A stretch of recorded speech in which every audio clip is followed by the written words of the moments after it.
Welcome into the Cheeley Law Review. My name is Ben Burnett. My guest today is Bob Cheeley. Bob, how are you? I am lovely. How are you? Better than I deserve. Bob, I want to talk to you about the characteristics of a medical malpractice case. In your experience, what have you found as clients come to you and explore this in that environment? I've found that most cases, by far and away, the cases that people think they may have a medical malpractice claim, they don't.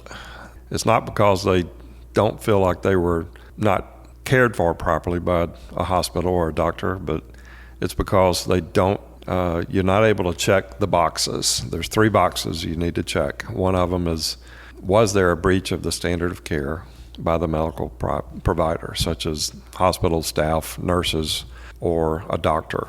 And basically, breach of standard of care is, the standard of care is what is recognized within the medical profession generally in that particular field as being an acceptable level of medical service, and whether or not the care in that particular instance met that standard or fell below that standard. So it's an issue you have to have experts lined up to testify about, or ideally you can have the testimony of a treating physician, a subsequent treating physician, and that's the best, because it's harder for the defendant, whether it's a hospital or a doctor and their lawyers, to challenge the opinion of a treating physician who is trying to take care of the client who was the victim of medical malpractice.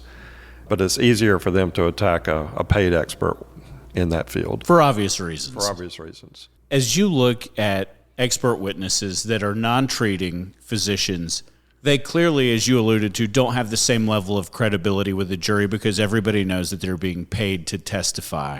Is that the only hurdle that you find with them, or are there other issues that you try to poke holes when a defense lawyer calls an expert witness?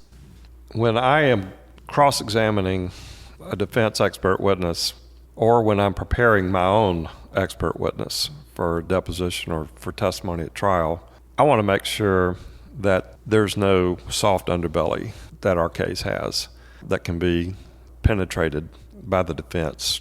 And so I spend a lot of time preparing my experts, whether they are a treating physician expert or whether they are someone that I have to hire and have them come in to render an opinion.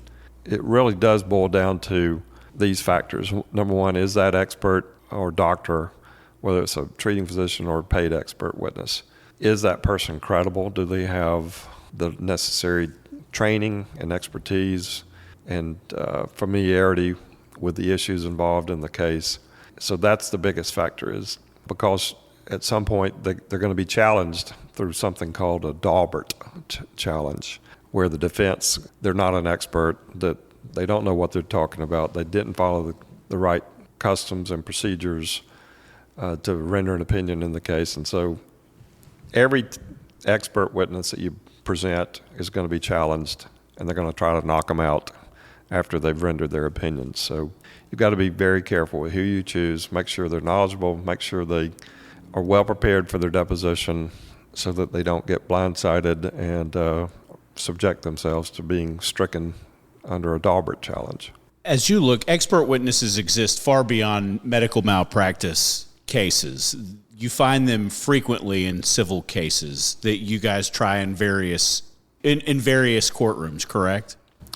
Oh yeah, we do a lot of cases against automakers, and so you have to have an expert in those cases as well, somebody that can talk about the defect in the vehicle that led to the enhanced injuries or deaths of the occupants of a vehicle, or the way in which the vehicle performed. Yeah, you have to use experts in that field, and you also have to use experts in the field of tractor-trailer collisions, and someone typically you have to use as an accident reconstruction engineer. That is a term I hear a lot throughout the series that we have been recording. When you go look for expert witnesses, what makes the Cheeley Law Group different from your run-of-the-mill law firm? I think we distinguish ourselves by looking for experts where maybe other people have never looked for experts. For example, I always, in medical malpractice cases, I try to find a subsequent treating physician and use that person effectively. In automobile products liability cases, I've found recently retired engineers from major automakers to serve as expert witnesses. I like to find people who have not been just making a living out of testifying. They actually have another vocation. Yeah. Or did. Right. Do you find that they are more credible with a jury? Because I imagine it comes up, are you being paid to be here? Oh, yeah. It's definitely more credible with the jury when this is a case that when they're asked, why did you take this case or why are you involved in this case? If that expert or he or she is able to say that I did it because it's the right thing to do to help the plaintiff here, that's the most effective kind of expert that you can hope for. But some experts, like particularly in the automotive product liability field, there are defense experts that are part of companies that's all they do is provide expert witnesses to the automakers.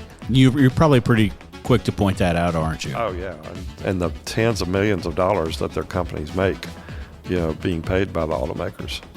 This has been another episode of the Cheeley Law Review. Make it a great day, everybody.